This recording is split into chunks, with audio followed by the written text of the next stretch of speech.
ठाकुर जी विराजमान हैं, सुंदर सुंदर मुस्कुराहट से भक्तों का चित्त मोहित कर रहे हैं। पूतना पहुंच गई, आकर के नंदरानी को बधाई देती है, बधाई हो मैया, बधाई हो, बधाई हो। मैया बोली, गोपी कहाँ ते आई हो, कौन हो? बोले मैया परिचय परिचय मत पूछो, बस ये समझ लो तुम्हारी शुभचिंतक हूँ और तुम्हारे लाला के दर्शन करने आई हूँ, बड़ी दूर से आई हूँ। सुनी तुम्हारे घर लाला भयो है, तो मैं तो अपने आप को लाला की मौसी कहूँ कि मैं लाला की मौसी हूँ। और मौसी मतलब मासी, माँ जैसी, तो जैसी तू वैसी मैं। मैया बोली, हाँ गोपी बात तो सही है, लाला तो सबको है, मेरो ही थोड़ी है, तेरो भी है और गोपिन को भी है। अच्छा सुन, तू यहाँ बैठ, मैं तेरो मुंह मीठो करवा के ने के ताई थोड़ी मिठाई लाऊं। मैया भीतर चली गई। अब मौसी ने सोची कि जब माई जैसी हो तो क्यों ना दूध पिला दूं, और लाला को गोदी में लेकर के अपने स्तन से लाला को दूध पिलाना आरंभ किया। पर अपने स्तन में कालकूट विष भर के लाई है। जैसे प्रभु को स्तन से लगाया, भगवान ने अपनी आंखें बंद कर ली। आंखें क्यों बंद की? इसके कई सारे भाव हैं, संतों ने अलग अलग भाव बताए।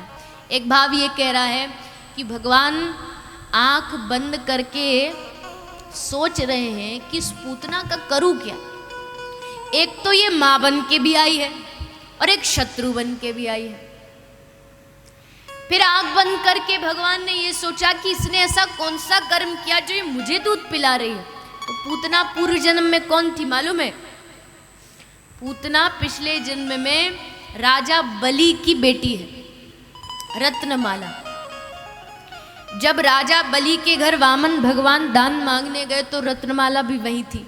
उसने जैसे छोटे से वामन भगवान को देखा तो मन में क्या विचार आया, काश भगवान ऐसा मेरा भी बालक होता तो मैं भी उसको अपने स्तन से दूध पिलाती। वामन भगवान समझ गए मन का भाव, कहा तथास्तु। लेकिन जब वामन भगवान ने 4 पग भूमि में 3 पग भूमि में कुछ नहीं छोड़ा बलि के पास, सब लूट लिया, तब इसको क्रोध आया और क्या कहती है, ऐसा मेरा बेटा होता तो मैं तो उसको दूध में जहर मिला के पिला देती। ठाकुर जी बोले ये इच्छा भी तेरी पूरी हो। इसलिए आज एक माँ के जैसे भी और एक शत्रु के जैसे भी भगवान को दूध पिला रहे। एक दूसरा भाव ये है कि भगवान अपनी आंखें बंद कर लिए, क्यों? बोले अगर इससे नेत्र से नेत्र मिल गए तो ठाकुर जी के आंखें जिससे मिलती है ना, ठाकुर जी उस पर अपना प्रेम बरसा देते हैं।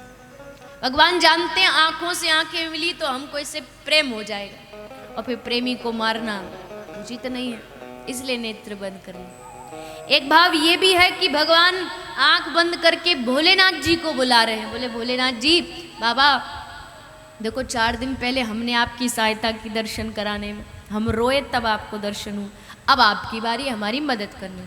एक मुसीबत में दोस्त दोस्त के काम नहीं आएगा तो कौन आए। और महाराज वैसे भी हम आए थे ब्रज में कि दूध दही माखन मिश्री खाएंगे, यहाँ तो आते ही आते जहर पीने को मिल रहा है। और आप तो वैसे भी विष पीने में एक्सपर्ट हैं, कई बार पी चुके हैं, तो भोग लगाइए, आइए। बाबा भोलेनाथ मन ही मन कहते, वाह प्रभु, जब जहर पीना होता तब हमारी याद आती है और जब माखन मिश्री खाना हो तब हमें भूल जाते हो। प्रहलाद जी को विष पिलाए तब हमें बुला लिया, समुद्र मंथन में तो हमें बुला लिया, कभी कुछ अच्छे खाने के लिए भी बुलाया करो। ठाकुर जी बोले चिंता मत करो, अभी हमको थोड़ा बड़ा होने दो, फिर हम जब अपनी चोरी की जो मंडली बनाएंगे ना, उसमें एक सदस्य आप भी होंगे, आप उसमें पहले मेंबर होंगे। भोलेनाथ जी बड़े प्रसन्न हुए। एक भाव ये भी है कि छोटा बच्चा जब कोई कड़वी दवाई पीता है तो मैया उसको नाक बंद करती है, आँख बंद करता है और एक ही बार में पी जाता। तो ठाकुर जी ने भी सोचा कड़वी दवाई है, चलो एक बार में पी लेते हैं। कई सारे भाव है, बड़े अद्भुत अद्भुत भाव है। अंततः भगवान पूतना के प्राणों को खींचना आरंभ करते हैं। पूतना के प्राण खींचे और पूतना मौसी घबराई और लाला को गोद में लेकर के आकाश में उड़ गई। उड़ती उड़ती उड़ती उड़ती मथुरा की ओर बढ़ती जा रही है, चिल्लाती जा रही है, सा मुंच मुंचाल मति प्रभाषिनी, अरे कन्हैया मुझे छोड़ दे छोड़ दे छोड़ दे। ठाकुर जी कहते पूतना मौसी तू कन्हैया को जानती नहीं क्या, ये या तो पकड़ता नहीं है और एक बार पकड़ लेता है तो फिर किसी को छोड़ता नहीं, अब तो उद्धार करके ही छोड़ेंगे। और उड़ते गए और भगवान कृष्ण ने पूतना के प्राणों को खींचा और पूतना एक बहुत बड़े उपवन में जा गिरी और वहीं पूतना का राम नाम सत्य हो गया। अद्भुत गति दी भगवान ने उसे। कौन सी गति दी, कौन सा मोक्ष दिया?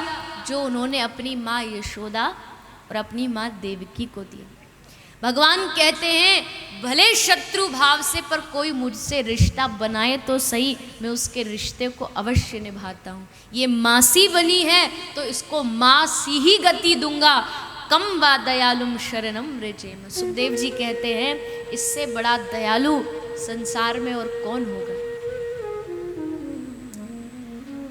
पूतना मासी पर कृपा की।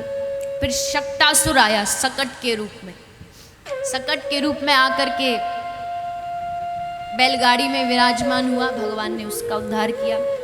तृणावृत आया आंधी के रूप में, बड़े भारी तूफान के रूप में तृणावृत आता है और आकर के भगवान को साथ लेकर के उड़ गए। भगवान उसके साथ उड़ते गए और अपना वजन बढ़ाया, जिसको तृणावृत सहन नहीं कर पाया और पृथ्वी पर आ गिरा। वही तृणावृत का उद्धार हुआ। तो इस प्रकार ये कुछ दैत्य हैं जिनका उद्धार भगवान ने किया है।